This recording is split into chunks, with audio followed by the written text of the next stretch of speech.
Blog Talk Radio.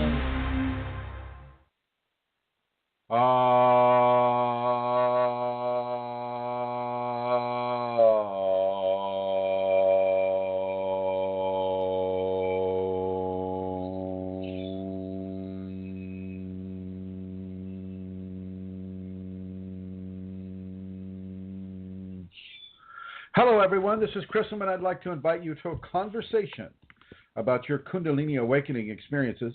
Before I get started, though, I'd like to check in with the chat group there. I see Mary Jean is there, and I'd like to ask Mary Jean and anybody that would like to speak, if you could hear me clearly coming through, and that would be very nice to hear. I see Elizabeth Dalton Gonzalez is here. Elizabeth, if you can let me know if you're hearing this broadcast, if my voice is coming through. And if you do hear it, then start writing it out so that I can see that you're typing. They give me a little idea whether or not people are typing here. And so everybody, we have to do this occasionally on Blog Talk because there are occasional technical issues with Blog Talk. So far, nobody in the chat room is typing whether or not they can hear me. And so I have a feeling that I might be just talking to the air. Mary Jean is typing now. And we'll see if it's... hi, Mary Jean.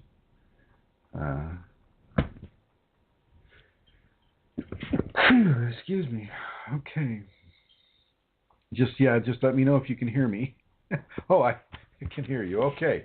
Mary Jean says that she can hear me, so I'm going to assume that everybody else is able to hear me as well. And so once again, I'd like to welcome you to this conversation about the Kundalini and your Kundalini experiences. And I want you to feel free to call in. If you'd like to call in the show at any time, the number is United States area code 347-934-0026. That's area code 347-934-0026. And that's if you want to call in to the show. And you can either listen to it on your telephone, or you can come in and listen to it with your computer, or come into the chat room. So there we have it. Today, I'd like to talk with you about sacred male, about Shiva, about that which descends. We don't talk about Shiva too much. We don't talk about sacred male so much because we're so wrapped up in the patriarchal attitudes of the Western technological societies in the year 2016. And, women can't even get paid the same amount of money for the same amount of work. And really, even for superior work, they get paid less than a man because of this attitude in society. And so for a large part, that's just one reason. For a large part of the deal with the Kundalini, we're focusing on the sacred feminine, not only because she is the sacred mother and she is gestating our Kundalini phenomena, our Kundalini expression in the body, but also because so much attention is given on disenfranchising the feminine in our society.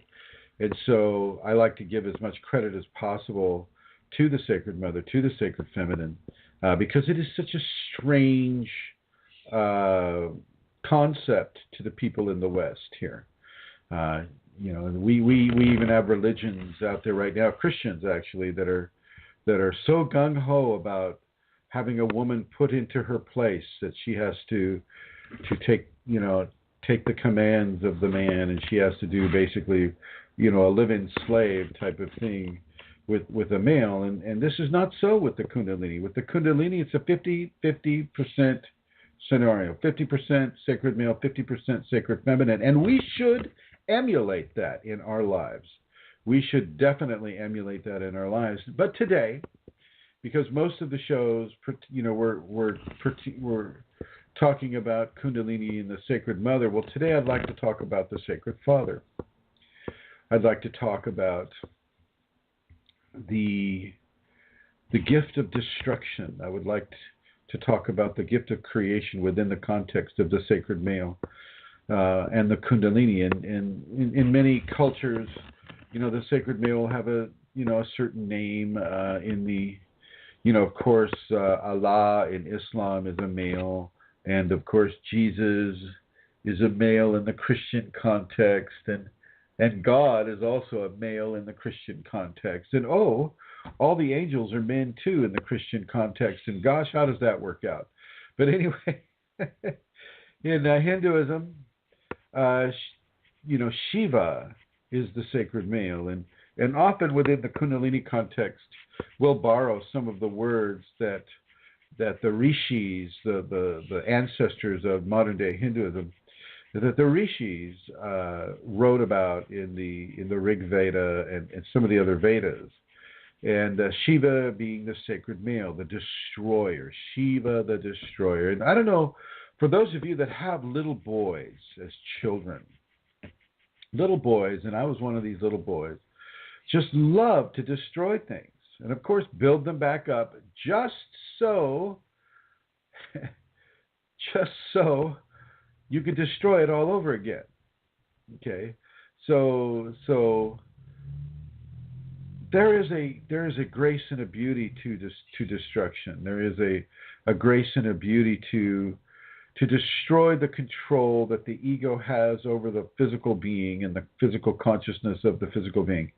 To destroy that hold that the past has over us, that our societal programming has over us. And the Shiva is there, the sacred male is there to destroy those connections, to destroy them in a way that no longer allows you to be controlled by them. And so you need to come 50% of the way with this and really understand that you may be destroying the connections to the control ethic that the ego has over you, and that society as an exterior ego has over you. But you're not destroying society, and you're not destroying the ego. You're just not allowing those qualities to control you anymore. And this is very important. Some people run a little bit more male energy in the morning because that's when the sun comes up, and the sun rising is very much like a Shiva lingam rising up, feeling the increase in the flow of life, and feeling. And this is where a lot of the Qigong people come out, and they come out from 3 to 6 in the morning, actually from 3 to 7 or 8 as well, so that they can experience that development of prana and that development of the sap rising in the morning and the energy rising in the morning. Very, very, very important for people to understand this, and to understand that this does have direct correlation with the Kundalini. Sacred male is often present in the morning for many, many, many people, especially those within an activation. And so it's very important for you to understand that you can have the sacred male and still be totally and completely surrendered to the Kundalini. You don't have to have a lion on your shoulder, having you yell and scream and try to get your way with everything. That's just a person that doesn't have their ego in control yet. And so the Shiva, the sacred male, allows us to feel his grace, to feel his power, to feel his influence on our lives vis-a-vis, at first, just the natural cycles of the day and night. Okay, and those natural cycles of day, nocturnal and diurnal, they have a direct input upon our Kundalini awakening equation. And so you'll feel certain levels of maleness in the morning quite often. And if you're a woman, you'll still feel this. You might feel the presence of your spouse or your husband or your boyfriend, or just the essential sacred masculine himself rising with you in the morning. This gives you the power to rise up out of the bed, put your clothes on, take a shower, whatever your morning routine is. And it's very, very, very important for people to begin within a Kundalini context to give equal footing, equal equal admiration, equal love, equal recognition to the sacred masculine in our lives.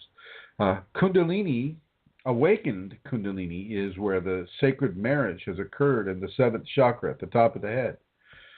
That is what we are striving towards, is that awakening event, which never goes away.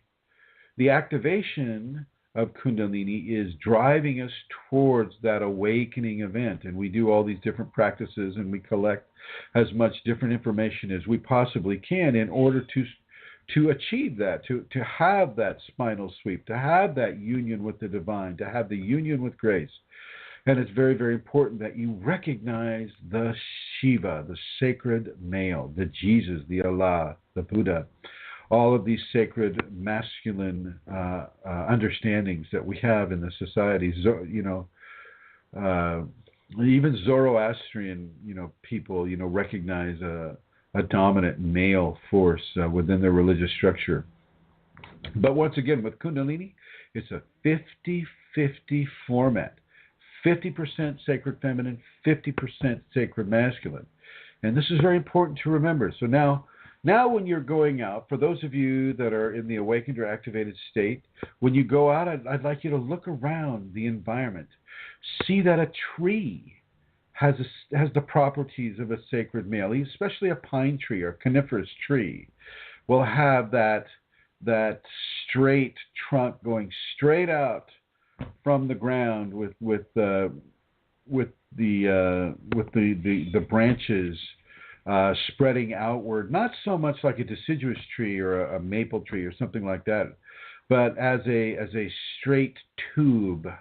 If you look straight down it, you can see it as kind of like a tube or like a bottle brush, and you can see that quality of sacred masculinity within it. And of course, the pine tree itself and the coniferous trees in general have a very, very, very cone shape, a conical shape to them, and that cone can be seen as a long cylindrical object that is protruding from the soil of the earth, from the sacred feminine, and reaching towards the sky to receive that solar radiation. And that solar radiation is also an aspect of sacred masculinity.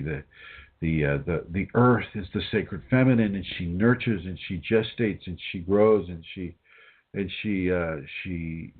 causes life to be given at the earliest stages of life. And when that plant breaks through the darkness of the soil and encounters the sunlight, the solar radiation, well, that's the sacred father coming in. The sacred father's radiation will even penetrate the ground, penetrate the dirt and the soil, and also begin to encourage that plant to rise up, to have that rising occur. It's just like a man, man having erection, the same thing, the rise occurs within that. And through that rising, life can be given. Life can be given, and the Kundalini can also, within a tantric understanding, can also be given in that way.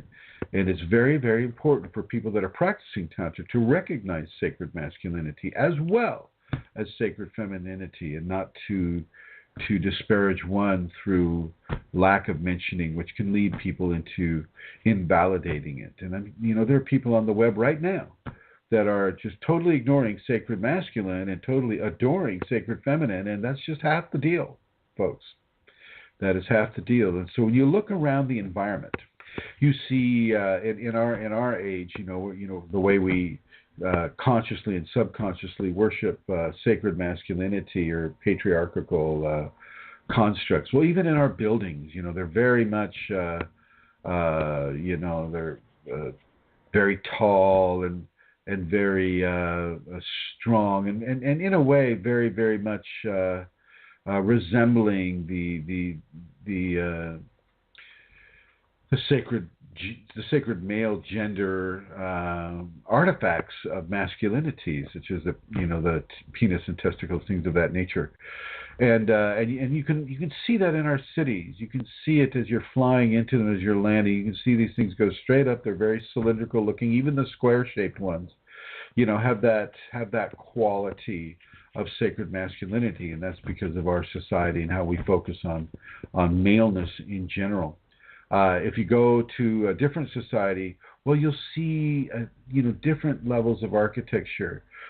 Some of the Baroque Indian architecture on the subcontinent of India, it's very, very different. It's very open to the sacred male and the sacred feminine blending together.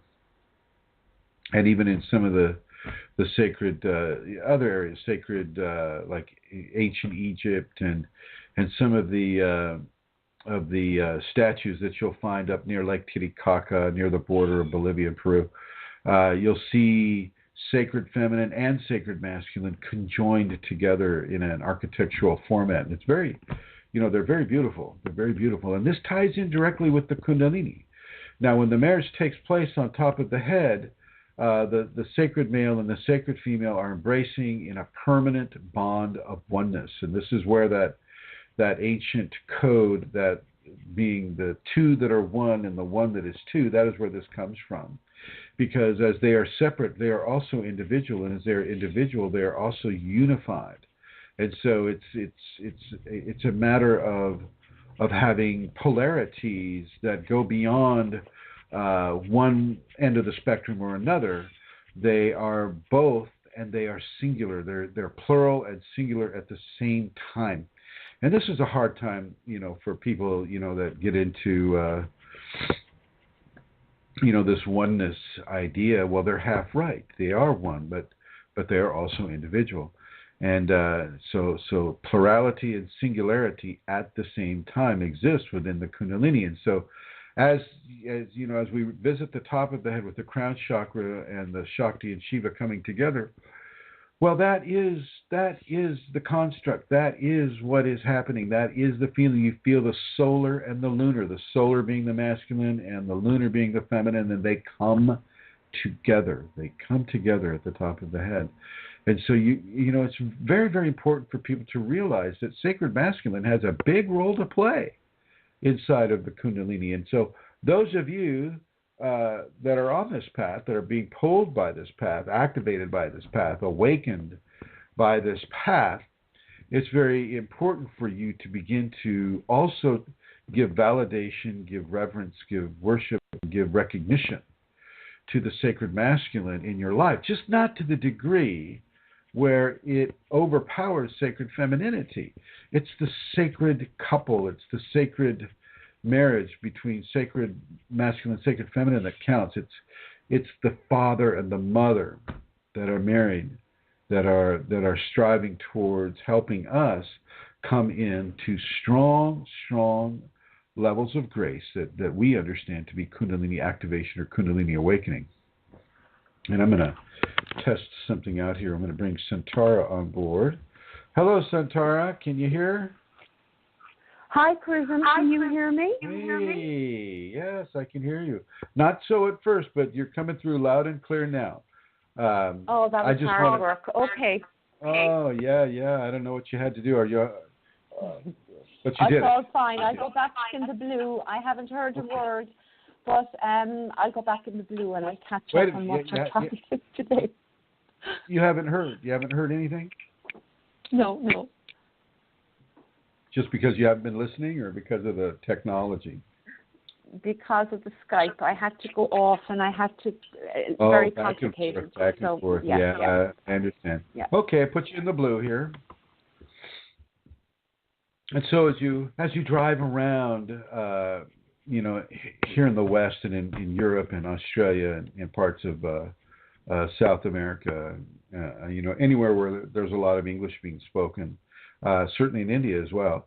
I will invite you to look at certain frequencies of blue. These frequencies of blue are typically deep, dark, but they're also very, very scintillating. They're almost sparkly blue, and it's a blue that just pulls you in. It's a level of cobalt blueness that if you take that cobalt blue, and you can get some of those bottles online that are like the dark blue medicinal jars, but these are like wine bottles. I have wine bottles here, and I have other kinds of bottles that have that frequency of blue. And I want to invite you to really look at that frequency of blue with the right eye. And if you can do it safely, look at it in the sunshine. Don't necessarily look at the sun through the glass, because that's still going to hurt your eye. But put your eye right up to the blueness, and just look at the environment under a sunny day, and just let your eye drink of that frequency. It's very similar to what we do with the deep dark blood red for the sacred feminine, and how we put that up to the left eye, and with the sacred male, you put that deep dark beautiful blue, and you put that up to your eye, and you just allow your eye to drink that in and to feel it.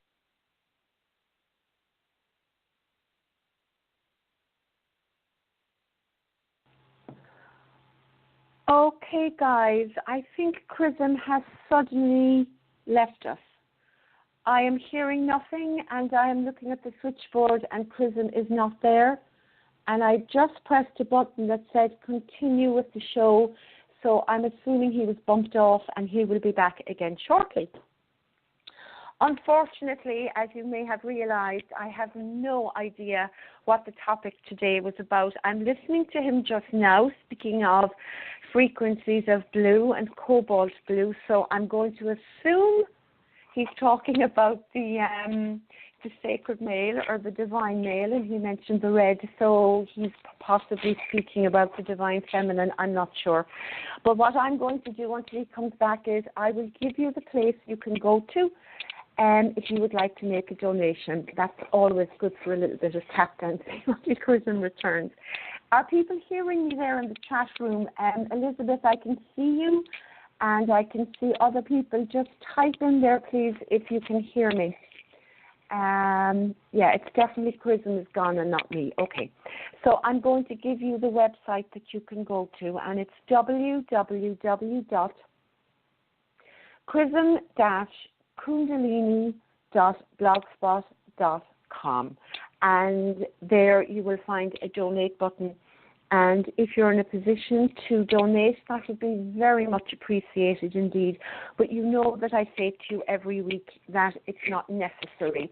Now, last week I gave a big long spiel about, the importance of donation and all of that. And that still holds true. And there are different ways that you can donate as well. I was telling you about Western Union, and there's also a PO. Here he is. So, hi, Chrism. I got bumped right off, just like everybody else. I know, but at least I was on, so I saved the episode. Yes, so that's cool. I'm glad I was here to do that. Nice tap dancing. I appreciate that a lot. So tell me something. Are you discussing the divine male and the divine female, the sacred male and female? Feminine? More of the divine male today. Oh, okay. I thought perhaps that was it. Okay. Going into the blue again. Thank you, my dear. Yeah, and so you look at that blue color, and you let your eyes drink that blue color, but look around your environment and see where blue comes into play. The blue sky, perhaps the blue waters, that blue car ahead of you, the blue dress that a woman may be wearing, or the blue tie that you might see on a person, and begin to respond to the sacred blue. The sacred blue is the sacred male, and that's part of the reason why he's associated with the sky and with the metal gold, because of the gold sun that you can experience in many different places of the world. It's very interesting to look in the wildlife and see levels of that dark blue, like on a blue jay or a western bluebird or an eastern bluebird, or even on reptiles, on certain snakes, you'll have these beautiful, beautiful, beautiful blue sacred male colors. I know there's a spider that I think you can get from Southeast Asia, and it's extremely venomous, but it's so beautifully blue that people just want to get them and collect them, and so now, of course, they're becoming endangered. But there's just levels of blueness that are just so gorgeous. And I want to encourage you to drink that in. It's not all about Sacred Mother. 50% of it is, but 50% of it is Sacred Father as well. Very, very important to recognize the strong support that Sacred Masculine gives us. And I'm going to ask a few people some of their opinions about Sacred Masculine here. And who do we have here? Who is this? Who is this? This must be Brooke. Is this a 347 number? Are you there, Brooke? Yes. Hi. Hi. I'm just walking into. Yes. I don't know if I can talk very long. Okay. You go ahead and just listen then. I know you're coming up to the tire counter. Is that what you're doing? Yeah, I'm going. Yeah. Okay. All right. That's okay. And I'm going to come on over here, and I think this is Rosemary here. Hello, Rosemary. Hello there, Chrism. I'm listening. Tell me how you honor the sacred male in your life. Tell me what's going on with that. Did you mean in myself or in others or both? Both. I don't think I pay attention to the male in myself, although if, as you're talking about it, I can see things that are more those traits in managing things. That's what I associate with that. And in others, I guess I look in a stereotyped way. I don't think of people as having both of those traits, as you are reminding us, and it's a good thing to be thinking about and to appreciate. I think I've taken in some attitudes of our culture that these are separate and they're distinct and they don't blend in us. And if I think part of the belief is that they're not supposed to both to be there. And to be a strong woman is to be only feminine. But from what you're saying, it just gives me a lot to think about and to appreciate in myself, because I have a number of traits that would be in that category of masculine traits of managing and creating and more of an independence than women are thought to have, which isn't true at all either. Right. So right, I don't know if it makes any sense or not, or answers your question. Well, I think it does. I think it gives us a good idea and a very honest and idea about how you're currently, recognizing Sacred Masculine in your life. And so I just want to encourage you to see the Sacred Masculine all the way around. And as you were a nun for 25 years, you were worshiping Jesus, Sacred Masculine, every day. Was that not so? Sure. Wasn't it all about Jesus? Yeah, and God, his guidance, and serving Him and listening for His guidance and direction. Exactly. And I thought about, that's interesting you're saying that, because I've often thought about it was God's guidance that took me out into the larger community than the smaller community of sisters I was in. That was guidance, in that way. Right. But the problem with it is when you just focus on one gender, you invalidate the effects that the conjoined or the unified couple, Sacred Mother, Sacred Father, give to you, and then you just kind of ascribe it to one gender or the other, like we do quite often with Sacred Feminine. Shakti. We're always saying Shakti this, listen to your Shakti, Shakti that. We're not saying, except in some folks are saying like Om Namah Shivaya Om. They're talking about the sacred male with that prayer. But in the West, as we come into certain understandings about the Kundalini, well, we're not so clear on recognizing sacred masculine and sacred feminine together, the sacred parents. And I'd like to invite you, my dear, to focus on that and to realize that, and to, as you're, massage the top of your head with your hands, just so, not only does it increase the blood flow, but it also gives you an opportunity to express validation for the sacred couple rather than going to one gender or the other. So I'm going to invite you to do that, Rosemary, and I'd like to thank you for participating in the show today. Thank you. You are welcome, and I'm rubbing my top of my head. Thank you. Okay, all right. So there we have it, folks. There we have it, all the way from Minnesota. Rosemary giving us her take about this, and an excellent take it is. And I would like to continue along the lines of sacred masculine. I mean, the masculine, in primeval times or prehistoric times, the hunter-gatherer societies that were around the world. Well, the man was always out there with the spear protecting. And as we did our Wachuma ceremony in the Andes, that was also discussed there, that one of the male roles within the primitive societies was that of a food provider, a hunter, a warrior, and a protector. Protecting the women, protecting the children, providing the food for the women to prepare. These types of things, and it's a great symbiosis. If you look at prehistoric society, it's a great example on how the genders have their responsibilities based upon in the physical sense, based upon body size and strength and prowess at hunting or prowess at fighting or defending, that allow the different genders to coalesce around the very specific jobs that they have. Well, that's the same thing with the Kundalini.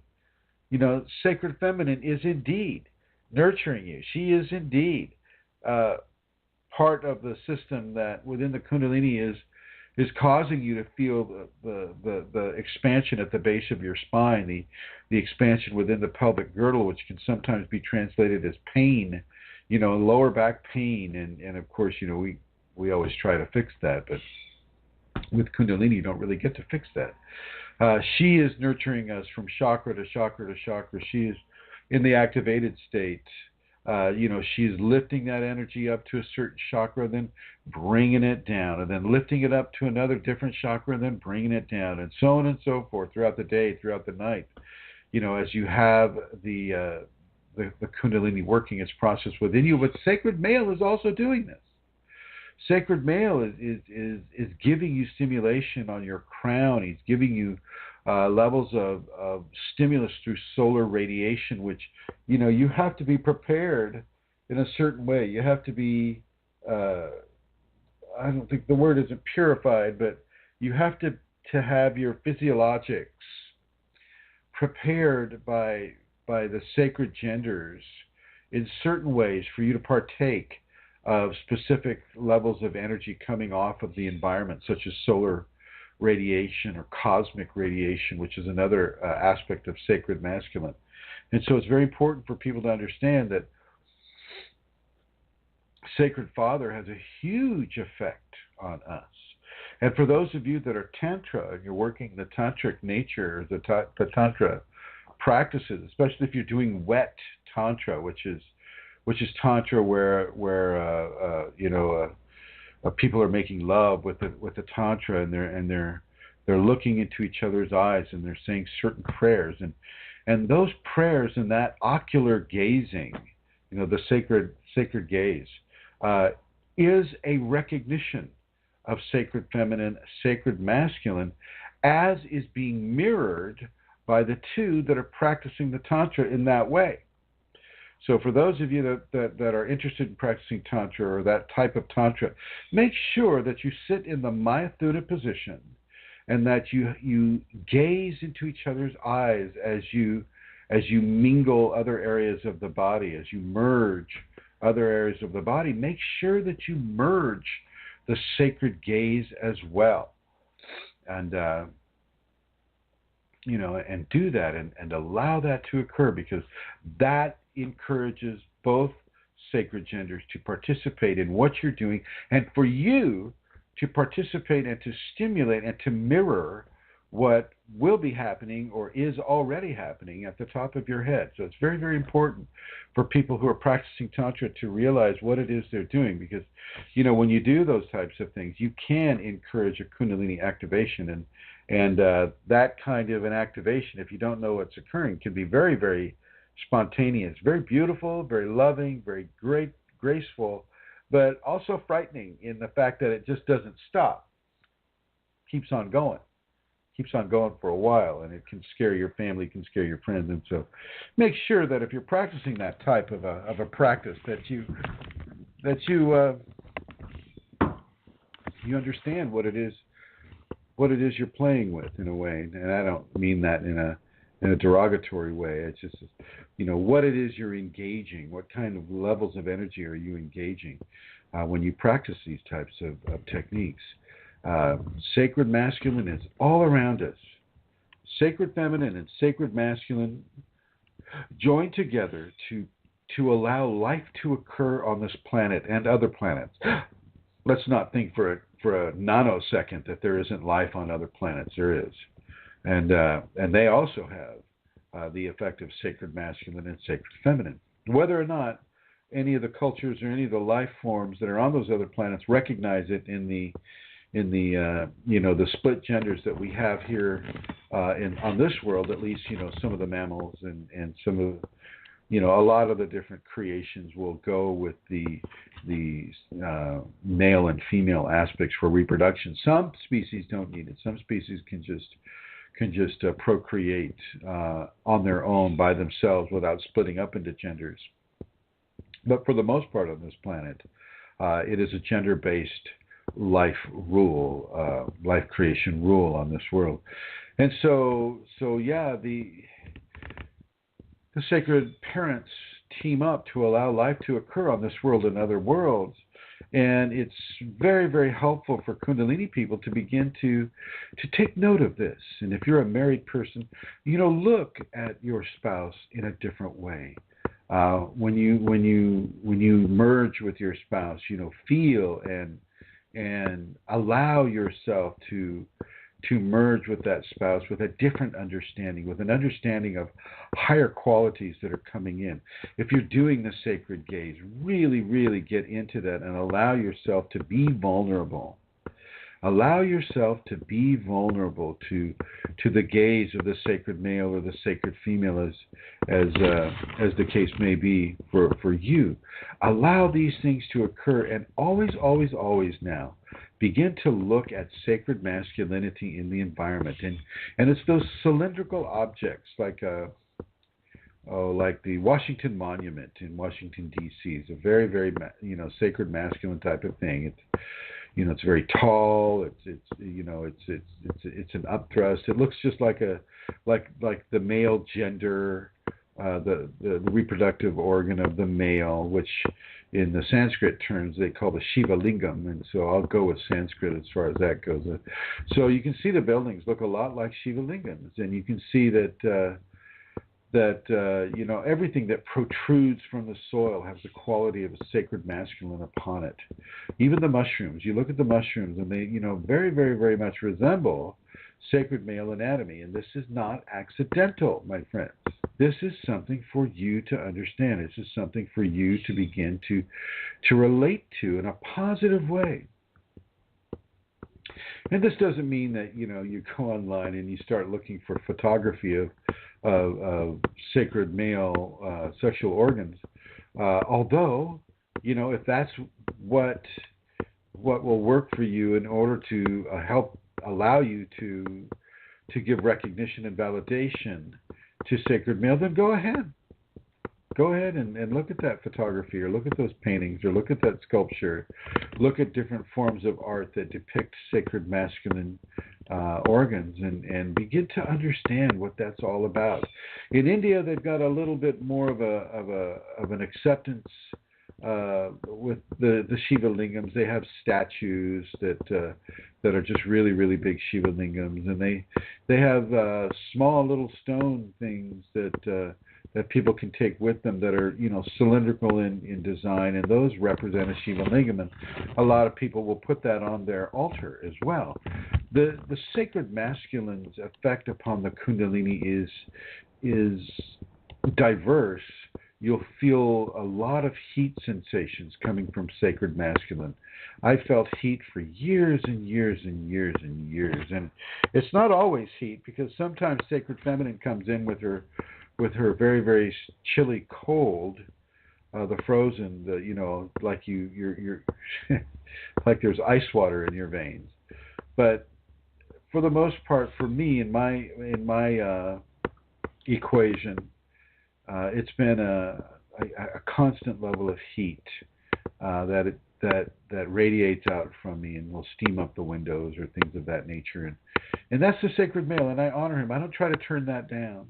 I just acclimate to it, and I allow that to occur. And I encourage other people to acclimate to it in such ways so that you're not trying to control the divine. One of the big communications that came to me from the Kundalini in my first ayahuasca ceremony is that you're not allowed to control the divine. You're not allowed to control the divine, and I experienced both sacred feminine and sacred male in the 4 ceremonies that we partook of. And sacred male is a very, very, very, very big part of a person's Kundalini awakening event. A lot of the sacred masculine, of course, I've talked about the temperature, but let's also talk about, about destruction and how the sacred male will come in and just destroy your ideas of how life should be, how society is. Is science correct? Is it incorrect? What levels of ego or infatuation are you involved with? And boom, sacred masculine comes up and begins to destroy that, and very much a destroyer of the old and a welcoming of the new. It's very, very similar to, plowing a field. And when you plow the field, you use that sharp end of the plow, and that sharp end of the plow, of course, is a representation of the Shiva lingam, the sacred masculine, and as that inserts itself into the soil, the sacred feminine, the surface, and however deep that plow is going to go, destroys that current environment of the topsoil, turning it under and exposing the soil under the field to the surface of the field, and so basically changing and burying the old and bringing that new soil to the surface, so that the plants will have that nutrition to go through, and the soil is aerated, and a lot of different reasons that you plow the field. It makes it easier to plant the seeds, and so on and so forth. And it's very important for people to understand that sacred masculine has this huge role to play. And so I really want you to look at your husband, look at your father, look at your brother, look at your uncle, look at your male cousin, look at your boyfriend in a different way. See that man as a representation of sacred masculinity. Not that they're always acting that way. You don't need to make that assumption. But if you just see them, and these are unspoken communications, and you see the body of the man and the attitude of the man, and you hear the man speak, the timbre of the voice, and the masculinity imbued in just the way they are, just being who they are. See that sacred masculine within them. See that, recognize that, honor that, and validate that within them. It's very important for people to do this, to begin to expand beyond just the masculine or just the feminine, into areas of sacred masculine 50%, sacred feminine 50%. A lot of the cultures that are here on this world refuse to acknowledge the ability for femininity to receive enlightenment, and this is just not true. Of course, Shakti is able to give enlightenment to sacred feminine and the female on this world, but there is no question in the spiritual communities of this world about whether sacred masculine can be enlightened. That is a given for, like, even in some aspects of Hinduism or Sanatana, it's a given that, oh well, yes, men of course can be, oh yes, but, the big question mark is hanging over the sacred feminine. It's like, well, what does she do? They don't really want to recognize that because they're so imbued with the one half of the sacred couple, and this ties into whether or not people want to have a daughter or a son.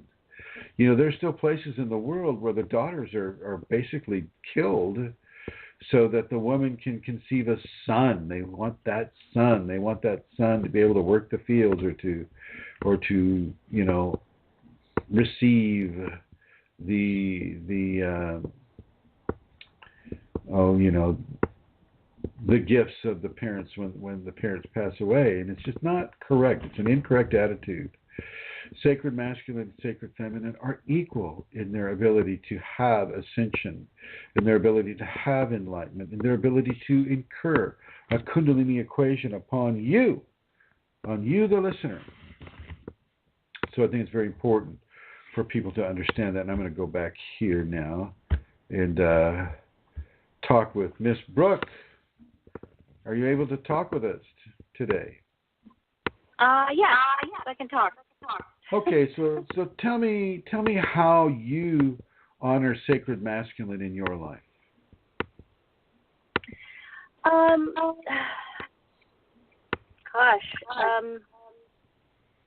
Well, I know that, when you were speaking earlier about how it rises, I'm very aware of my masculine side and my feminine side, and I feel like they're obvious to me, and so I feel like, in the morning, in the earlier part of the day, I feel that part of me. So there's an honoring of it. Because you're a female, what does the sacred male feel like to a woman as you feel him in the morning? Well, there's a sense of, are you laughing? I'm sorry, I'm driving in the car at the moment, so I can't. Oh, I see. Okay. I mean, for me, and I don't know if this is balanced, and there's a sense of dominance or I don't know how to explain it. Aggression? Aggressive? Yeah, there can be, yes, there's the aggression, protection. I don't know. It's a very masculine of energy that comes out of me. That is, there can be aggression, dominance, like a conquer thing. And so how does the sacred feminine within you differentiate from that? I don't really know. I think I'm really just, at the moment I'm just. Is she more nurturing, oh, yes. more willing to give love and give guidance and help? Well, it's like the exact opposite of that. It's like the other side to that. It's the complement to that side. She's nurturing. She's she's at the same time she's protective. She's very sensitive in ways that the masculine side isn't. She's aware in ways that I don't know. It's something for you to. Are you able to look through the environment as you're driving there? Can you see blue around you at all? Yeah, actually, there's a lot of blue. I just want to invite you to let that come into your eyes and Let yourself drink of that blue, my dear. And I want to thank you for being on the program today. Thank you so much, Chrism. All right. Putting you in the blue here. And coming over to Santara here. And Santara, tell me, how is your relationship with sacred masculine? It has changed. It fluctuates, Chrism. I remember some years ago, Kundalini brought me into a very strong recognition of the sacred male in my life in so many ways. And I remember it happened all at the same time. You know, I began to see it everywhere. I began to see the sacred male in nature, in myself, in my husband, in my sons. You know, I began to become obsessed, as I think back, with Shiva Lingam, you know, the symbolism. I began to see it in everything. I began to see the Shiva Lingam in trees, in leaves, the blades of grass. At the same time, the blue that you're speaking of, that was amazing. I began to gather, I'd see blue glass or I'd see blue things and I'd put them on my altar, and I began to very much, very much look at men in my life and very much look at, like what you were saying there to Brooke and what Brooke was sharing about the differences between, let's say, protection and nurturing. I mean, it's not so explicit now, but I can remember really understanding how nurturing is a little bit different to protecting, and the strength of the male and that dominance. That wasn't a negative thing. It was amazing when I was in that space of being so aware of it. And another thing, Chrism, is, you know, the sun and the heat. I experienced that a lot. But the blue of the sky as well is another thing that is so male and so sacred male for me. And one of the things you were talking there about the, I loved that image of the plough going into the earth. That was so beautiful, and the way the plough turns the earth over from what's hidden and exposes it. And I find as well that for me the sacred male does that. It's like the sun gets into parts of me, that the divine male, that I'm inclined to hide, that I'm not so inclined to want to expose in myself, and the divine male, that it does that. And another thing is the order, and another aspect is, I mean, in nature as well, we always think of nature, I think, as being divine feminine. We think, well, I used to do a lot, but I see a lot of the order and the sequence and the beauty of how things happen in that way as being a male aspect of nature. Yeah, that's what's coming to me now. That was beautiful. Yeah, I mean, I agree with you when you say about, the sacred male destroys the ideas that we might have previously had. I mean, that would certainly have been my experience. And destroy sounds negative, but it's actually an amazing thing. It's like what you're saying about the plough. It exposes and reveals that which, maybe I, as my divine feminine, was inclined to nurture and keep down. And as for the Tantra, I mean, yeah, that also, the expression and the recognition of the sacred male, and at the very same time, the recognition of the presence of the sacred female, or the feminine, and that merging that happens, that is just very, very beautiful to be able to do that as well. I mean, that's something that's I wouldn't have always had that, that understanding. Kundalini has helped all of that within me, And I think that it started very much, Chrism, with, getting a better understanding of of the divine feminine or the divine female, and then it was later that, I mean, a few years ago, but a few years after my awakening, that I really became aware of the divine male aspect. And that is such an amazing, beautiful thing to begin to, be able to relate to myself and to the world and appreciate and love it, as much as I do the divine female, the divine feminine. I'm stopping now because I'm talking too much. No, you're not. It's all good. But yeah, so they're my feelings. Yeah.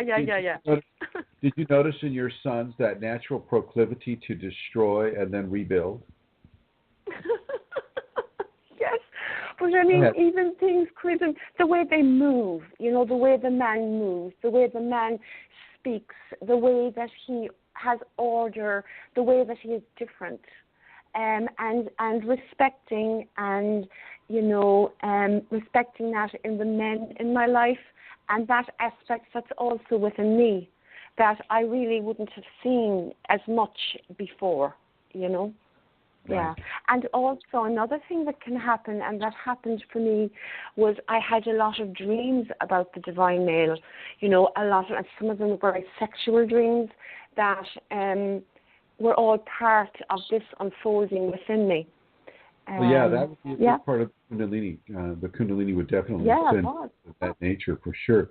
Now, since I have you on the line, and I'm hearing you so perfectly and clearly, do you have announcements that you'd like to make?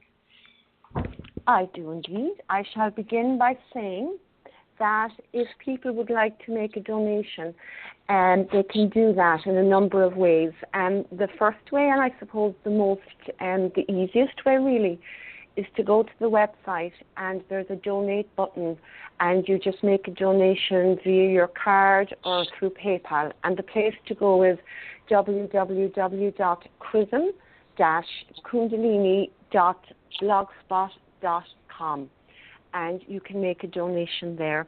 Also, Western Union is another way you can make a donation, and if you would like more details on that, drop me a line to kundalinimatters@gmail.com. And as I've said before, donations really, are not expected and they're not obligatory. And I want to be kind of casual about it, but at the same time, I want to invite you to also make a donation if you're in a position to do that, because it is well used, it is gratefully received, and it is really a wonderful thing to receive from the people that are able to do so. So again, it's www.chrism-kundalini.blogspot.com. And that's really the only announcement, Chrism. I mean, there is nothing else happening. Sure, there's not. I mean, there is a seminar coming up in July, isn't there? And a possible one in Berlin in September. And they're the only, Well, thank you. Thank you for that. Thank you. And I would like to make to give people some information on where they can find some of this material if they want to read it. If you go to Kundalini Awakening System, #1.com, to that website, and that's Kundalini Awakening Systems 1.com. There's a lot of writings there that pertain to these subjects, but you can also join some very specific communities. Kundalini Awakening ! On Google+, Kundalini Awakening Systems 1 at Yahoo groups, and then on Facebook we have Kundalini Awakening ! We have Kundalini Awakening Systems 2, Kundalini Awakening Systems 3, Kundalini Healing, we have Kundalini People, we have Kundalini Journeys. These are all groups and communities. We have the Kundalini Radiance community. These are all communities based upon Kundalini and the different aspects of Kundalini. And they have various populations and various posting rates. And so we have a bunch of different ones so that hopefully we are able to you can find one that will suit the needs of you and how you would like to obtain information about this level of Kundalini. Also, if you go to YouTube, on YouTube you can go chrism.kundalini, and about 338 videos may come into view for you. And these are all free, and you can partake as much as you want or as little as you want. from the information that's being given there. And for many of the videos, I'd like to thank Amelia Santara for being in them and for filming them. And same with Magdalene de Deus for being in them and for filming them, and the various people that I have filmed, like Brooke Robertson or Rosemary Goliath, or the different folks that I have filmed, giving their input and their experience with the Kundalini. I'd like to thank everybody that has participated in the building of such a library of information as we have on the YouTube network at Chrism.Kundalini. And so there you have various places to go. If you want to contact me personally, you can go to KFireForAll, that's KFireForall at yahoo.com, and you can talk with me in a private message there. And so getting back to this, it's very, very important for people to recognize the sacred male, the sacred masculine in nature. Look at the mushrooms. Look at the different mushrooms that you have. And I'm talking about the cylindrical mushrooms. They have the long and the fairly thick stalk, and that's coming out of the area where they're growing, and it's blossoming into a much larger end point. And this is very much like a Shiva lingam. This is very, very much like the male anatomy. And I want you to recognize that. And for those of you that like to participate or to partake of mushrooms, recognize that as you're partaking of the mushroom. The same thing with the banana. The same level of yang energy, masculine energy coming through the banana is another way of a person to recognize the solar aspect of the banana, the yellow color of the banana, and of course the reminiscent that it has of sacred male anatomy, and also the superfood quality to this. If you look at the flesh of the banana, it's very much the same color as some of the components of sacred masculinity, and it's very it's very nutritious. It's it's a superfood. You could almost live off of bananas and water, and look at that. God, divinity is telling you something when you see these things in nature. It's very important for you to understand that we are reminded constantly about where we're going and what we should be paying attention to constantly. And in many ways we do have that approach. If you look at the Eiffel Tower in Paris, that's just a very, very large Shiva lingam with really cool light shows at night. You look at the different skyscrapers in the different areas, like in Dubai, that have that huge skyscraper. That's just one big tall Shiva lingam. You can go around the world in all the different cities of the world, and you can see this mapped out right in front of you. So it's time for you to validate the sacred masculine, not just in your spouse or your brother or your father or your grandfather, but inside yourself. It's like Rosemary was saying, that she doesn't really recognize sacred masculine within herself so much, and that it's time for that validation to occur. You don't get to have Kundalini and ignore one half of the equation. You don't get to do that. Sacred masculine. Now I see Blog Talk is kind of messing with my. Geez, I wonder if I'm being heard anymore. Mary Jean or Elizabeth Dalton Gonzalez, can you type and let me know that I'm still being heard? Because I don't know if I'm talking to the air right now. And so when you hear that, give me a type, and I'll just continue to talk here. But my whole screen started to flash on that end, so I'm not quite sure if it's still broadcasting. Okay, Mary Jean's typing, and yes, okay, very good, very good. And so look at the sacred blue, look at the sacred male, and it looks like we have a question. So looks like I'll come over here to Rosemary again. Rosemary, do you have a question? I'm just remembering that last ceremony we did at ayahuasca. It wasn't the ayahuasca; it was the other The Wachuma. Yes. And that whole, it was 8 in the morning till 9 at night.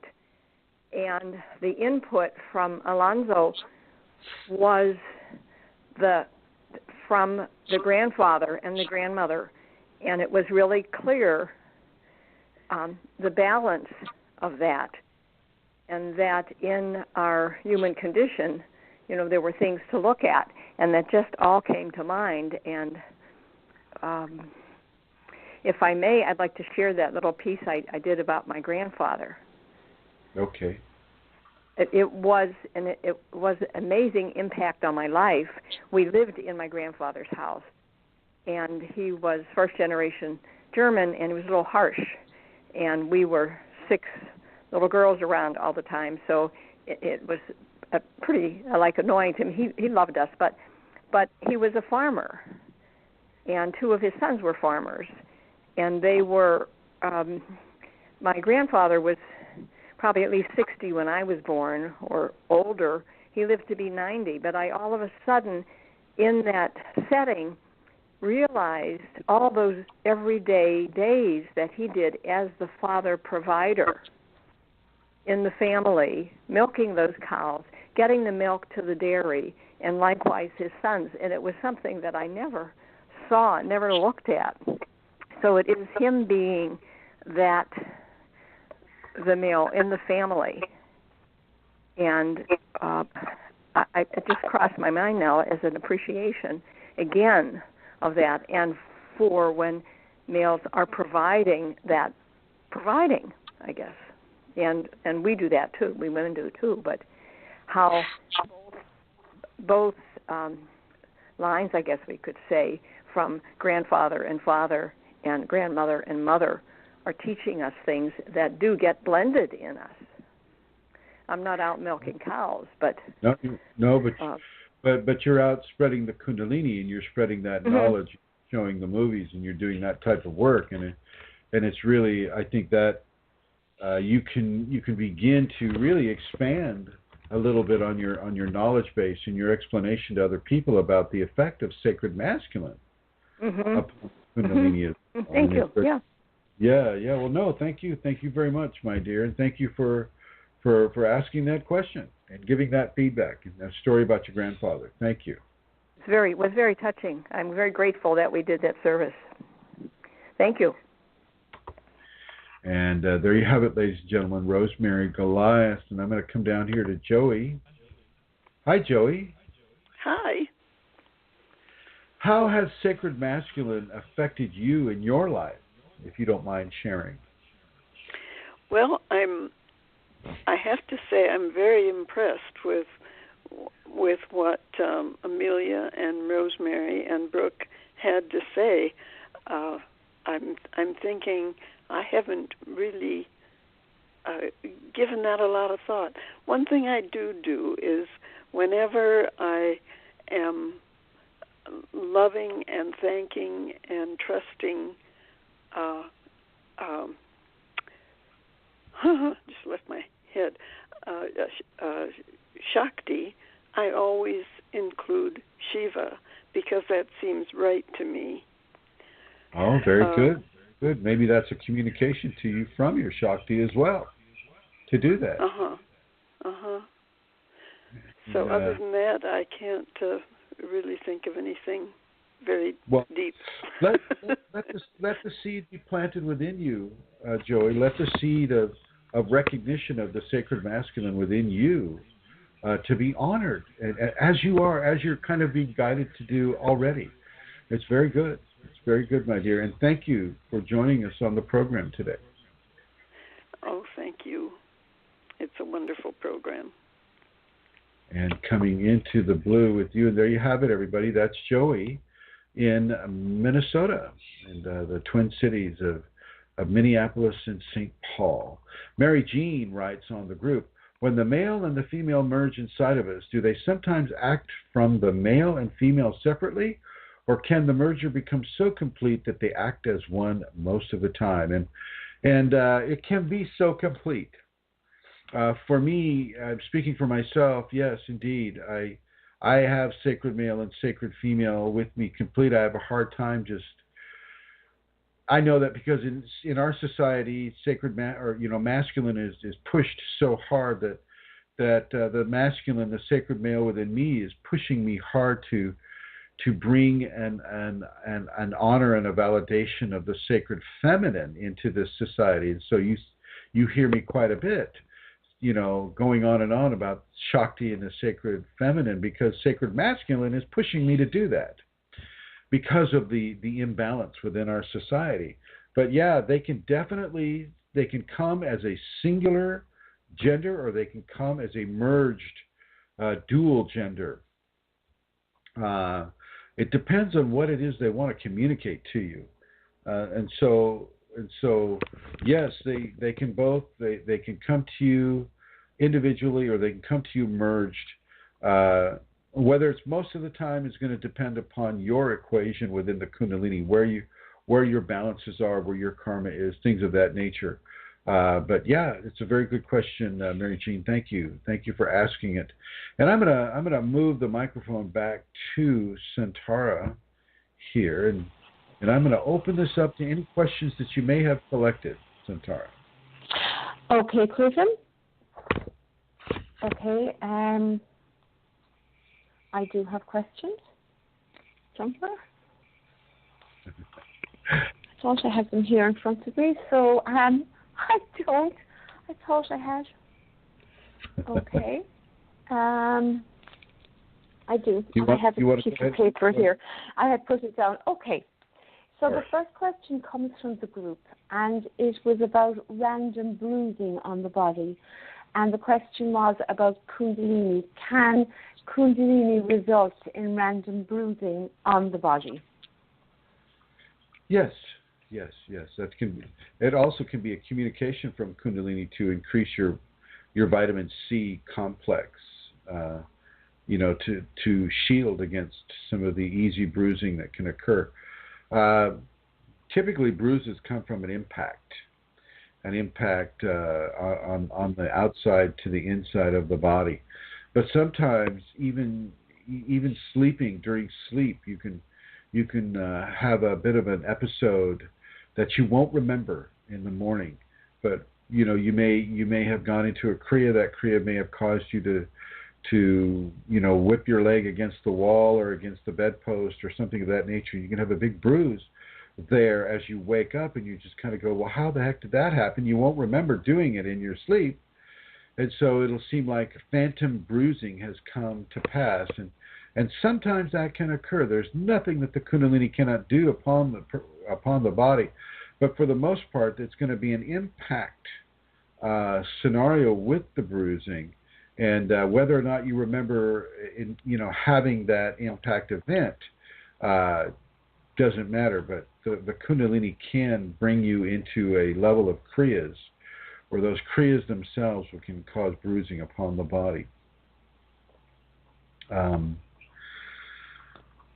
So make sure that you're taking your vitamin C complex, not just straight vitamin C, but make sure that you have at least 500 milligrams of bioflavonols and 500 milligrams of hesperidin, 500 milligrams of rutin, or things, percentages along those lines, if you can find it. I know Solar Ray has a good product out there, and so if you look for the Solar Ray product, SOLARAY, and you look for the vitamin C complex, that can go a long ways into protecting your body against bruising that may have occurred through a vitamin C deficiency. But also with the Kundalini itself, it can bring a person into levels of expression that can cause an impact to occur that would cause bruising, or that would cause bruising to occur just through the presence of Kundalini in the body. Over. Thank you, Chrism. What happens to our hormones during the process? Are they constantly changing all the time, or will there be any normal occurrence at some point, or will it always be ups and downs the entire life? Typically constantly changing, although it will change from what was normal for you pre-Kundalini, well, that normalcy will disappear. Once again, the destruction of the old and the inculcation of the new. But yeah, it'll be a constant level of change after the awakening event has occurred, and partially it's the same thing with the activation event too, because the activation is driving a person towards the awakening event, and that being driven and having that activation can also bring on hormonal reorganizations. But certainly after the awakening, and say you're going through Kriyas and you're going through the different dietary requirements that the Kundalini will insist upon, well, that will also incur hormonal changes. And if you can stay away from the caffeine, in all the different forms it comes from, because that initiates a greater level of the fight or flee response within an individual, and that can be very deleterious to your health. That can lead to chronic fatigue syndrome. It can lead to paranoia. It can lead to high levels of anxiety and stress upon the body, because the Kundalini will already begin to hyperstimulate the adrenal glands. And then when you throw caffeine on, that's like throwing gasoline on a fire that's already burning. And that can lead to adrenal burnout. And so do your very, very best to stay away from caffeine, stay away from high fructose corn syrups, stay away from hot spices if you're early on in the activation. Don't do these things. Let your diet reflect the seriousness and the validation that you give Kundalini in your life. And so, yeah, the hormones will be in a constant level of change. Over. Thank you, Chrism. Can you ask Chrism if phones and electrical devices and Wi-Fi have more of an effect on a Kundalini person? Well, yeah, but not just a Kundalini person, on anybody. With these telephones, these high-powered iPhones like I have here, that can irradiate you. I mean, it can really, it can, even putting the laptop on your lap, you're exposing from my standpoint, I'm, exposing the testicles to high levels of Wi-Fi energy, and having a router here in the house, the whole body is being permeated with this type of waveform, and you don't have to have it. You can just do the cable thing. You can just hook your computer right up to a cable, and as we did in Peru, and get even get faster service. I mean, but yeah, Wi-Fi and television signals and the radiation from telephones and from laptops and from the routers that are everywhere, they can indeed have a deleterious effect upon the Kundalini awakened person, or the awakening or activated person. The Kundalini can also protect you from that too. Kundalini knows what it is she wants me to do, and so she allows me to partake of this level of technology, to give her grace and his grace into the populations. Kundalini allows me to do that, and so in some ways I'm being given a prophylactic against that kind of damage. I know that I don't handle Bluetooth well for very long. I also know that the Kundalini will come right into the computer and start changing the computer the way it sees fit. And sometimes that computer will not survive, or that phone will not survive. I've noticed with the Apple products, they tend to survive a little bit longer than the PC products when it comes to sustained Kundalini presence upon the body. That seems to be the case. But eventually they die too. And so, yeah, the Wi-Fi can have a deleterious response, and you have the option of just going straight into the phone with a cord and just having multiple cords for multiple rooms that allow this to occur. And I've had people come right up and tell me, "Oh my God, the Wi-Fi almost killed me." Oh, I haven't had that experience with the Wi-Fi. I've had some negative experiences with the Bluetooth, but even then, the Kundalini has changed my physiology to the point where I can handle levels of Wi-Fi, levels of Bluetooth far better than I was able to do in the beginning. Have you had that experience as well, Santara? Not so much with the Wi-Fi, but I certainly have had experiences with electrical things, Chrism, where I have found it extremely intrusive. And I've been in areas where they would be, we'll say, high wire electricity things, and I can barely stand it. Whether that's got to do with Kundalini or whether that's people feel that anyway, I can't say. I just know that for me, that's the case.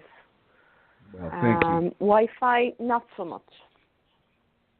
Right. The Wi-Fi for me has not bothered me that much. The radiation from the telephone, however, has.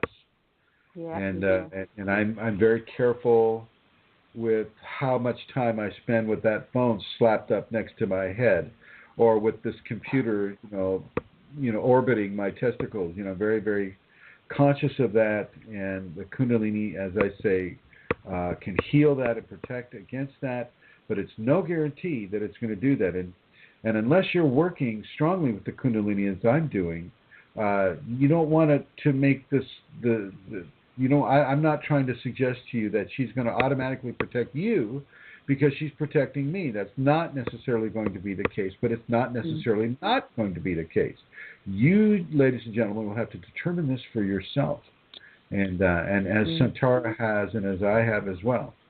And so, yes, the electrical devices, the electromagnetic frequencies, the radiation, the long wave, the short wave radio, the television radio, the AM/FM radio signals, the police channels, all of these things can have a deleterious effect upon the sensitivities of those that are coming into Kundalini, for sure. Hold on. Okay. Thank you, Chris. Next question was, why do some people talk about chakra spinning, but I have never felt that even though my Kundalini is activated? Sometimes a person can have the sensation of a spin in a specific chakra. That, you get that more from the people that are trying to make a living doing chakra balancing or chakra cleansing or chakra realignment or, all the things that are just I almost said bullshit, but I won't say that. I will say bogus. Don't. I will say bogus because these are people that are just guessing. They're not real with this. They don't know what they're doing. They're just guessing at it, and they're following the lines of those that have also guessed with it. Now, sometimes you can indeed feel a chakra spinning within a Kundalini context, but for the most part, people that are going out here and doing chakra spinning. Amelia, Santara, as I look at your chakras, well, I just see one is just not spinning the right way.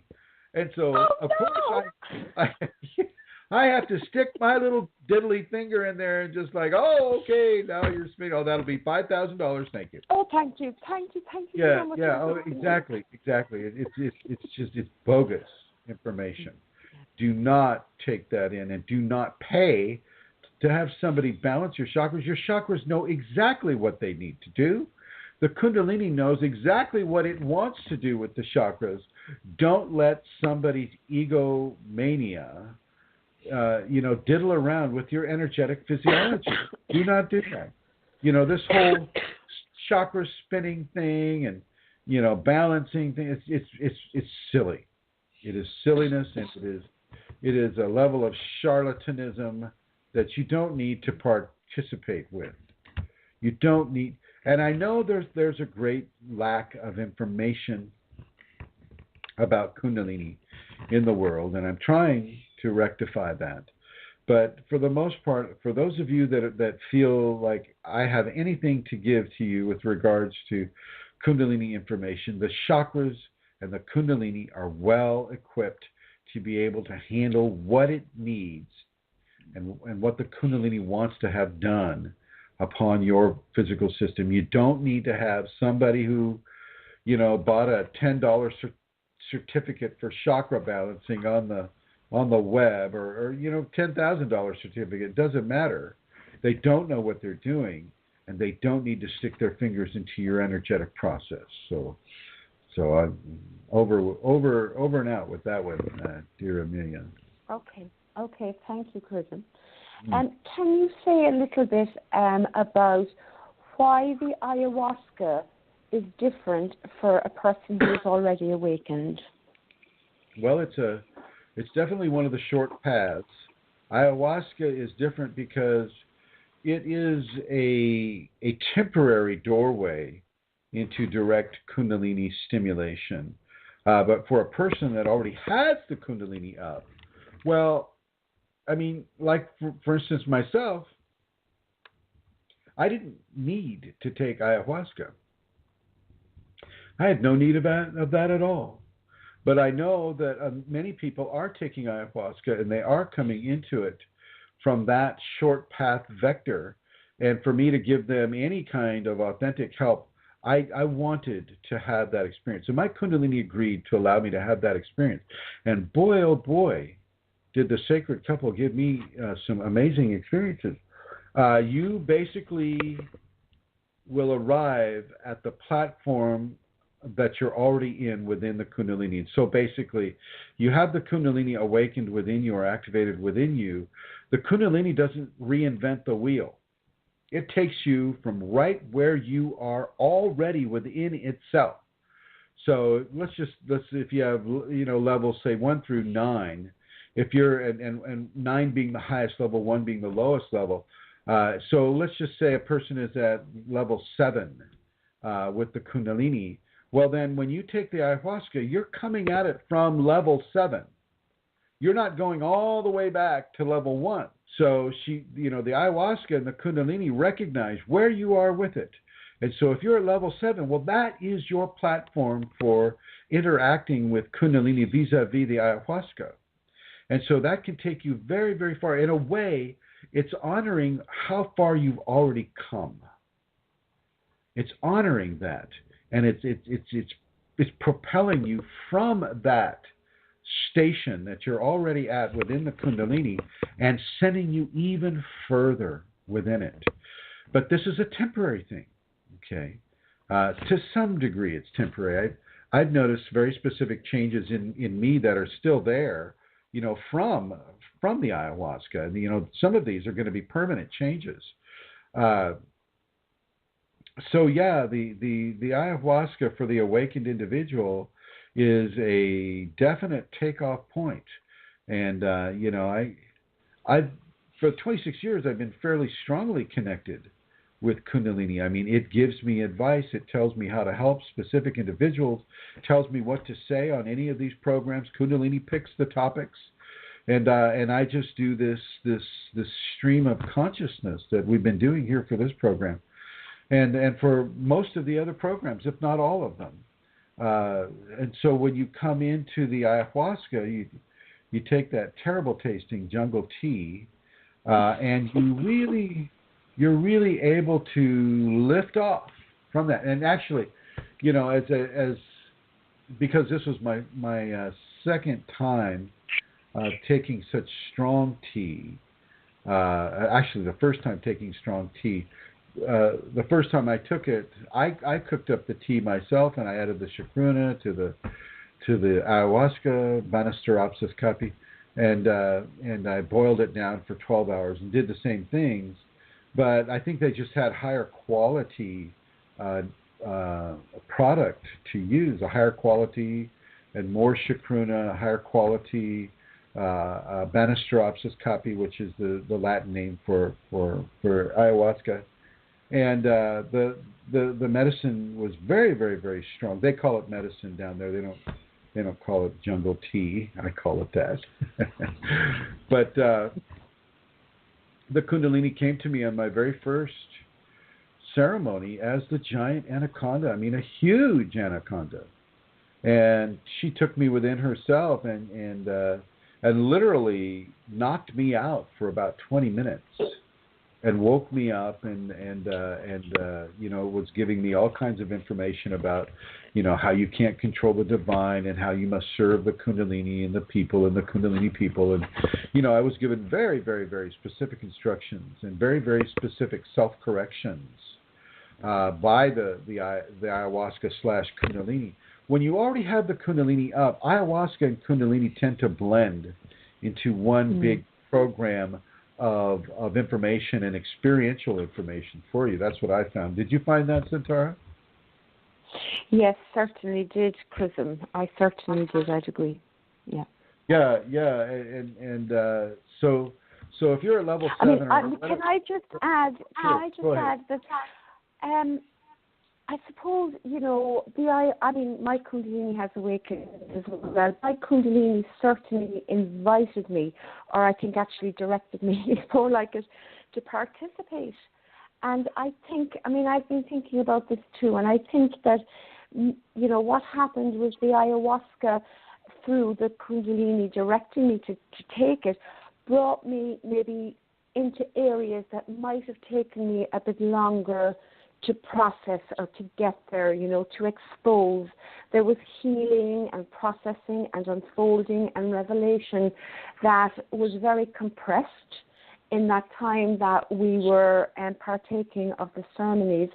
And, I think that what you said about it being permanent, I think it is. I think there's a lot of permanent things that have come out of this through the grace of the Kundalini already awakened.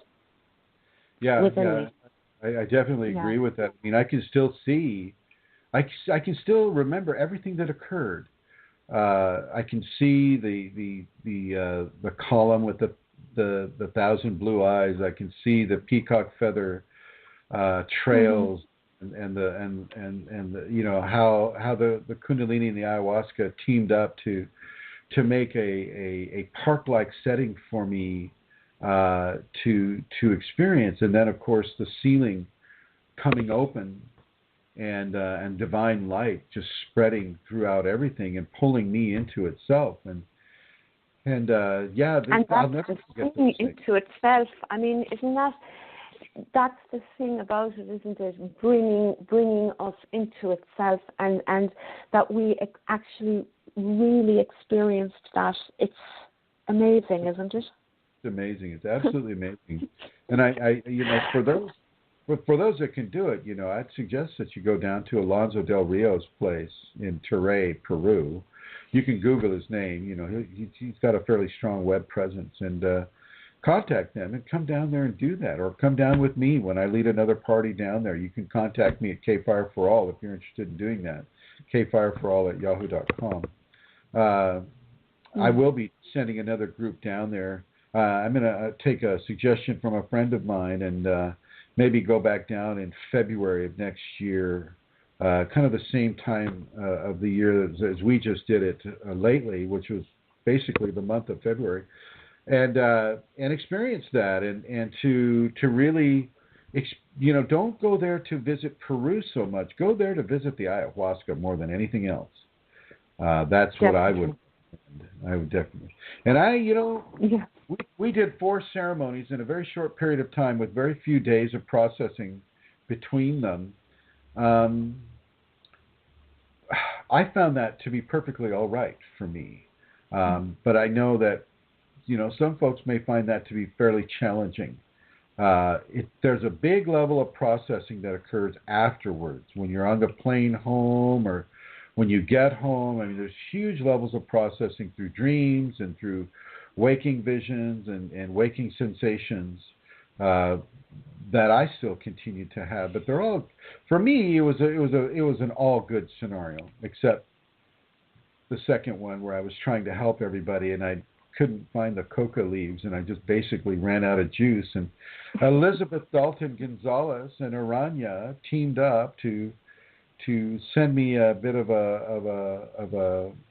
an energizing force of energy through Elizabeth, and I was able to recommit to what was going on. So I can't say it was all good, but see, I was doing a very different scenario. Most people were in the room sitting there having their experience, whereas I was sitting there having my experience and being called to help people in the dark room all over the place, and that fairly fractured a lot of my experiences, certainly for that second one. But I was able, the Kundalini in me was able to just adjust. She made that adjustment, and I was able to help people fairly clearly after that experience. So the third time and the fourth time, it was, it was very, very good experiences. All of them were very good experiences from a Kundalini awakened standpoint, because as Amelia said, you get to encounter consciously that force that you're encountering consciously in a different way. So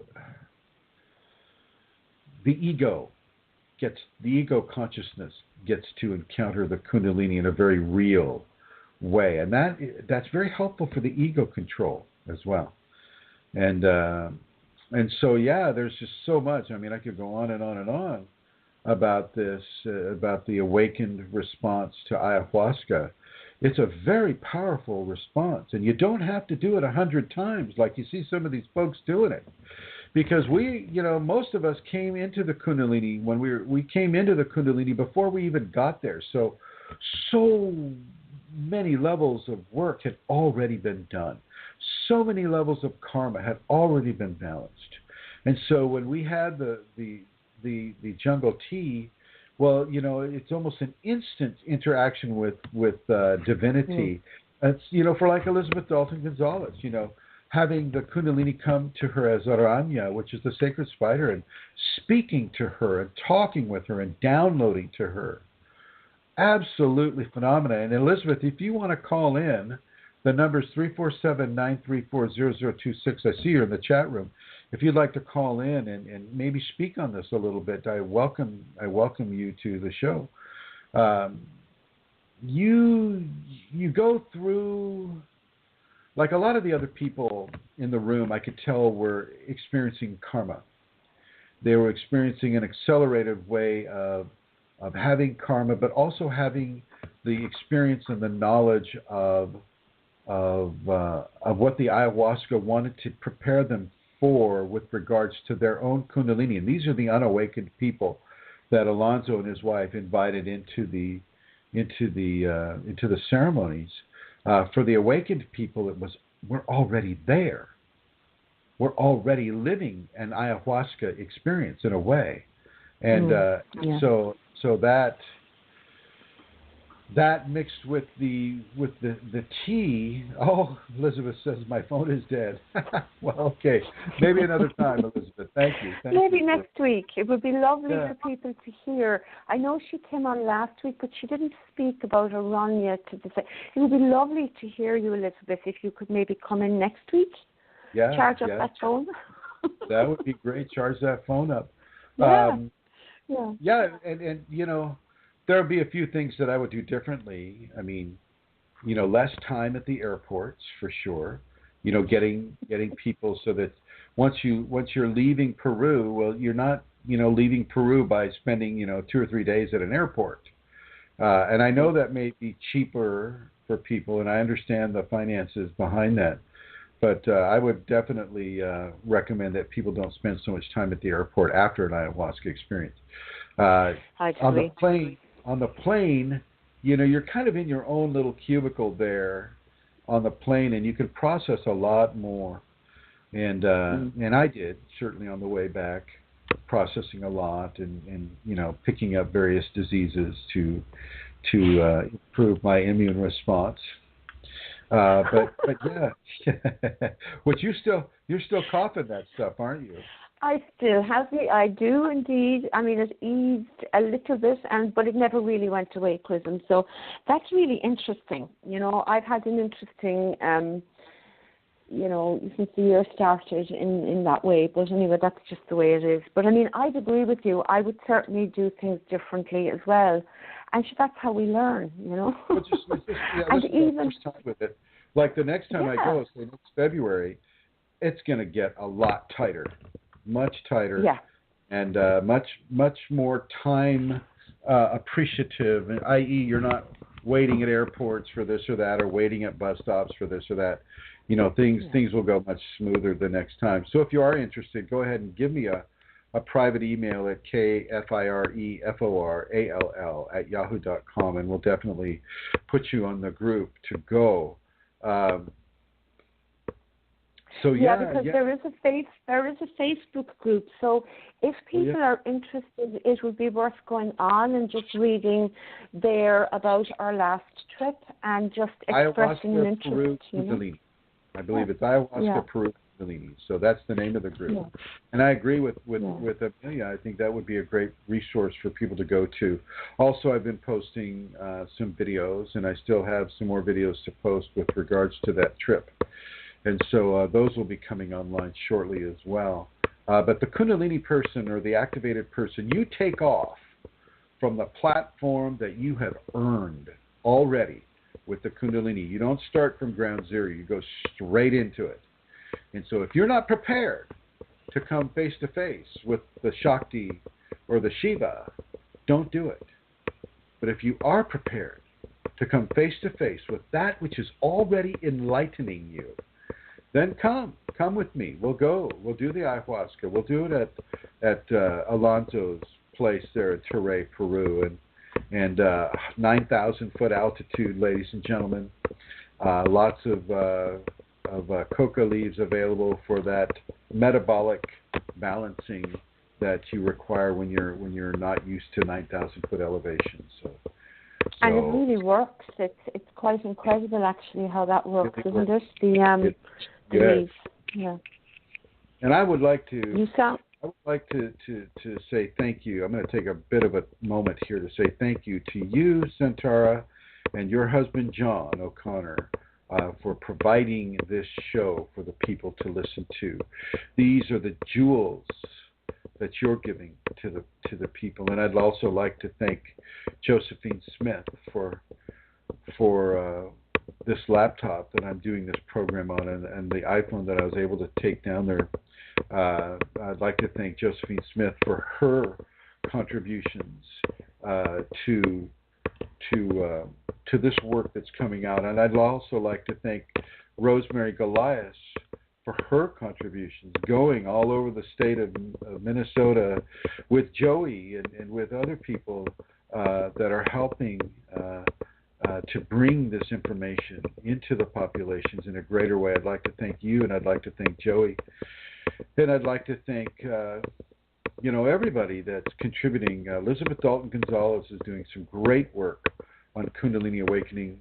And I'm going to ask her to even expand herself into the other groups and onto the Yahoo group as well, because she's doing great work. Her Kundalini through Aranya is coming through very, very clearly. And I'd like to thank Elizabeth Dalton Gonzalez for the work that she does. And of course, Mary Jean and Alana Seeker and the various guests that are here. It's always good to see that there isn't an audience that is there. I'd like to thank Brooke Robertson for her writings and the downloads that she's beginning to have, and to thank her for bringing those also into the reading environment of Kundalini Awakening. Chrism, your chair is even worse than normal. Sorry. All right. Sorry about that. And I know about the chair, and I'm thinking, oh my God. It's okay. I'll stop. I reclined it. And I'd like to thank everybody that is providing information. I know Brooke has Kundalini Priestess, the page there that I would encourage everybody to go visit. I have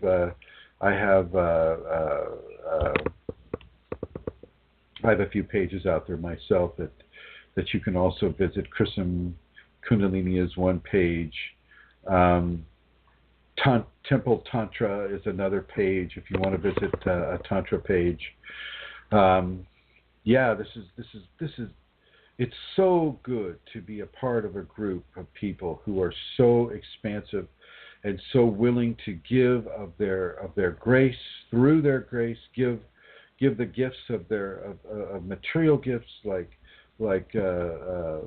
Centaura, John O'Connor, and Josephine Smith have been giving, and Rosemary and the people in the whole Minnesota Kundalini community, giving their material gifts and going to these different expos and spreading this information around. It is so very important. It literally saves lives, ladies and gentlemen. It literally saves people from either committing suicide or getting, incarcerated into a psych ward or these types of things. Get this information out here. Let people know that Kundalini is not evil. It is not hurtful.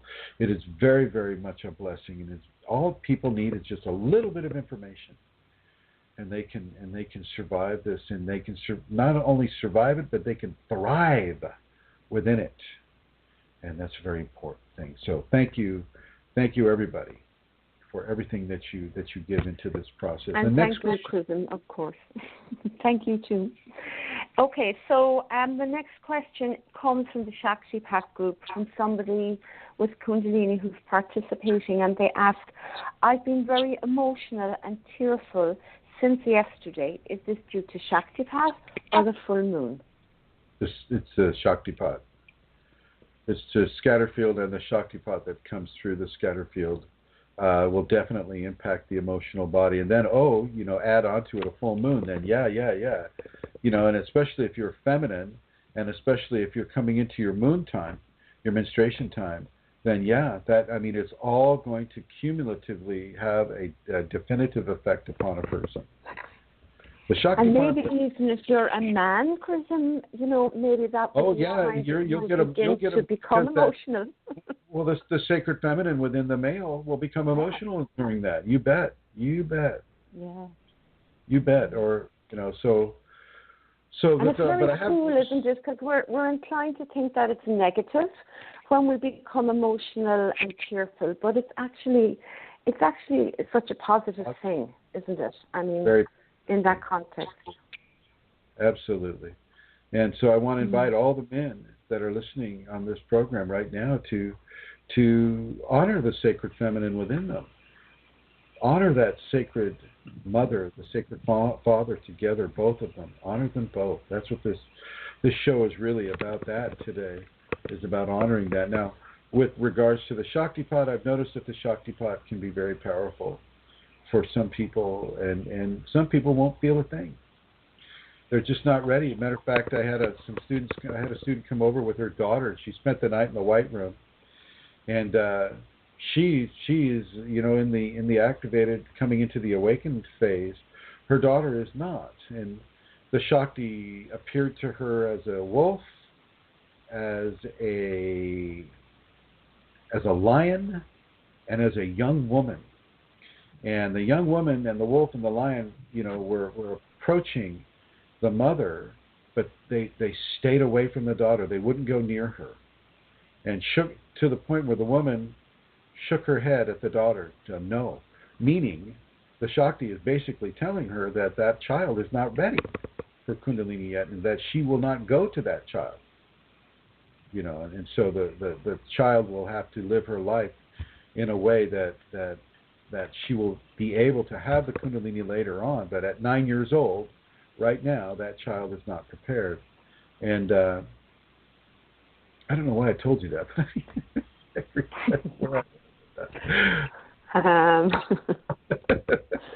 Okay. All right, next question. Okay, next question.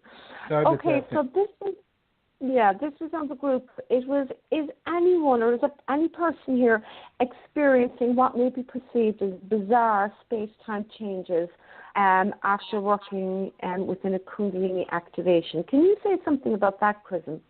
Can you repeat the question? Space and time changes. Space-time, like losing time type of thing? Oh, sure, that that'll sort happen. of thing. That'll happen. Like real, during my ayahuasca experience, I had major missing time. She took me right out of the body. She sucked me into that light, and I was gone, folks. I was gone. I just remember being complimented on the information and on my surrender to Kundalini and the gifts that I try to give to people. free of charge and that type of thing. And I remember that part, and I remember a few other things too.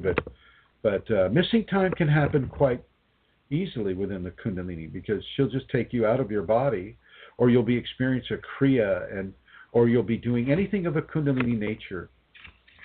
Even if you're doing the Tantra lovemaking, all of a sudden, if you're doing Tantra, you started out at, say, we'll just say 6 a.m. and you happen to look at the clock and it's like 10 a.m. And 4 hours have gone by, and you just haven't, because you haven't been inside of time appreciation. And the Kundalini will take you right out of that appreciation. She can give you sudden levels of absorptive attention. And when you're inside of the sudden absorptive attention levels, you're taken right out of time. Time doesn't exist for you anymore. And so if you started at 6 a.m. and you look up and it's 12 noon. And all that time, some people would call it missing time. I wouldn't call it missing time, because it's time that has been well used.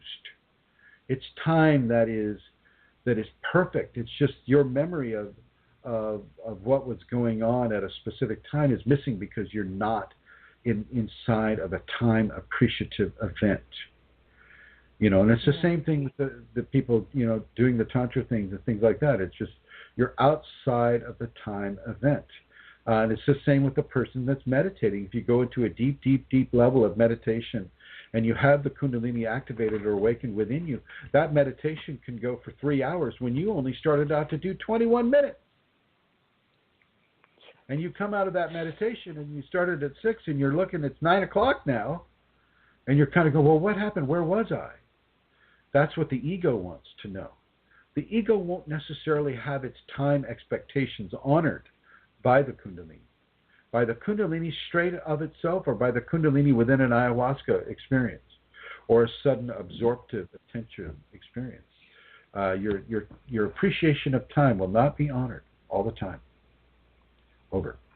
Yeah, and also, Chrism, I've experienced on a few occasions where I have had a very long experience, let's say, just to use your own time, at 6 a.m., but something occurs within Kundalini time that is quite long, but when I look at the clock, 5 minutes have only passed. So that would be the opposite. 2 or 3 minutes have passed, yeah. Yeah, and you've had this very, exactly. very long, amazing event. Yeah, I've had that too, definitely. Yeah, so that's another way that it can happen, it's not, yeah. Sure. Okay, thank you, Chrism. There's one other question, and it says, do you have to have a spinal sweep to have a full awakening and have all the chakras functioning? So it's kind of two questions, and yeah. Yes. That over? needs okay. That needs to occur. Yeah, it's over. I know you've answered it before, but yes. So you do have to have the kunta and to have all the chakras functioning. The spinal sweep itself functions. Well, the spinal sweep itself will come in different ways for people. It's not always going to be the same way for everybody. But, you got to have some sort of a Kundalini-induced energetic release for yourself to come into the awakened grace. People often confuse activation for awakening. Well, let me tell you, they're very, very different.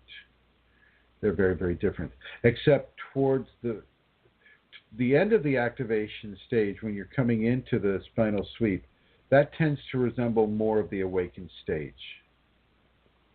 It tends to, But at the beginning of the activation to the spinal sweep, it's a very different scenario. At least it has been for me and for others.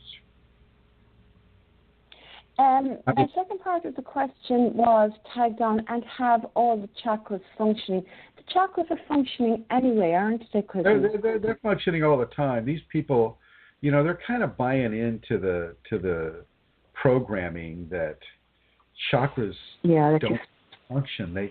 They don't do the right thing, or they don't know what to do, or we need to have somebody like a chakra doctor come in and diddle around with the chakras to make sure they're working correctly. Reminds me of reminds me of the tourists that came to Yosemite when I was working in Yosemite National Park. They'd come in and they'd look at me with all seriousness and they go, "When do they turn the waterfall on?" You're joking. The waterfall just happens all by itself. Nobody flips a switch and turns the waterfall on. Well, it's the same thing with your chakra. Nobody's flipping a switch and making your chakras work correctly all of a sudden. They're always working correctly. Always. Okay. Well, Chrism, that's it. That's the end of the questions for I'm today. good. Now, any last words for this episode? Oh my goodness. Let me see. Maybe just to say about the divine male again. I think sometimes the male can have a bad press. As being, macho, controlling, that kind of thing. And I suppose just to say that the divine masculine is as much about love as the divine feminine. They're equal, and we need to nurture and recognize the divine masculine when we and see it, as you were saying, consciously maybe bring symbols of the divine male into your home, the blue colors, the Shiva lingams, things. Just open yourself to seeing it in nature, to seeing it all around you.